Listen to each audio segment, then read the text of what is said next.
5 minutes from now, this team will save thousands of lives.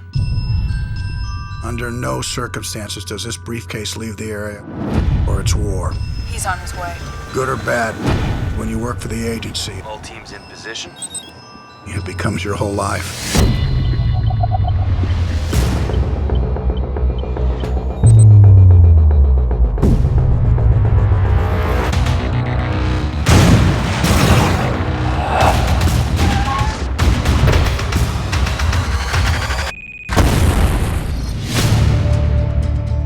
I don't want to spend the rest of my life killing for you. You're the best agent for this job, Ethan. We need you. I just want to spend a little more time with my daughter and my wife. Why did you leave me and Mom? There's no easy answer on it. I was gonna ask you to look after Zoe while I go to London for work. I can handle it. You have to make me a promise. Are you done? Are you really done working for them? What's happening to me? You're sick, Ethan. But I could offer you an experimental drug that might just give you your life back. So I buy back my life by killing for you. That's the job. You have 3 days to kill. You know, a lot of my friends' dads are in sales. And not one of them dresses like you. Dripping down your chest, thinking about your tattoo knuckles on the thigh. Zoe? I want to make dinner tonight, and I want to make spaghetti sauce, so I need your help. Just so happens I'm in a meeting here with the real live Italian. He wants to give you a great recipe. Why don't you say hello to my daughter?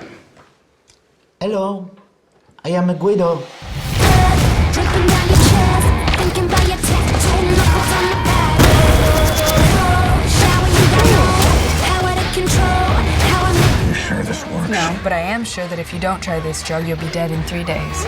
You said there'd be one guy. Not 5.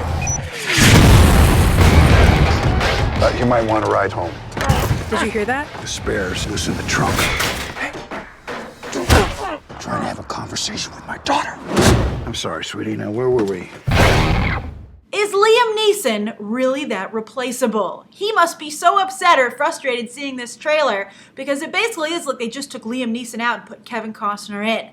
Even to the point where he has the same family. It's still like a cool dad who has a shady past, and he has a wife and a teenage daughter who gets sucked into his shady past. It's exactly taken to the point where you might be like, well, maybe Liam Neeson doesn't feel bad about this because he rejected the script for Taken 3, so they just decided to make its own standalone film with Kevin Costner in it. And, you know, I guess kudos to Luc Besson, who realizes that he has a winning formula here and just goes and finds another older Hollywood star in need of a comeback and puts him in the role. And so he's like, I don't need you, Neeson. We're already making these other films. I guess they are making Taken 3. But he's like, don't feel too confident in yourself, Neeson, because I can do this with anyone. And so I guess the real question is, can Luc Besson do it with anyone? Although on his end, Neeson is also milking this kind of formula as he's making the Nonstop that's coming out, which is also, again, a very similar type of film. Now, of course, Liam Neeson is very good in this type of role. This is a somewhat different role for Kevin Costner. He's done somewhat like government roles, soldier roles, but he's usually not quite in the thick of it as he seems to be here. And he also has a comedic aspect to it. Although I did like him in Mr. Brooks. I don't know how many of you have seen that. He plays a villain, actually, they're a murderer with Dane Cook, no less. But I actually really like that film. It's a little gem, so if you have a chance, you have some time to kill, I think it's worth checking out, especially for streaming price.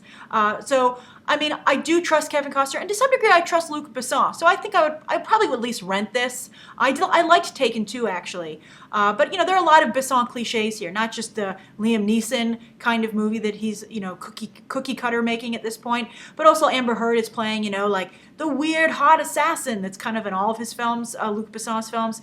For instance, I think most recently like Transporter films, but at least he's copying his greatest hits.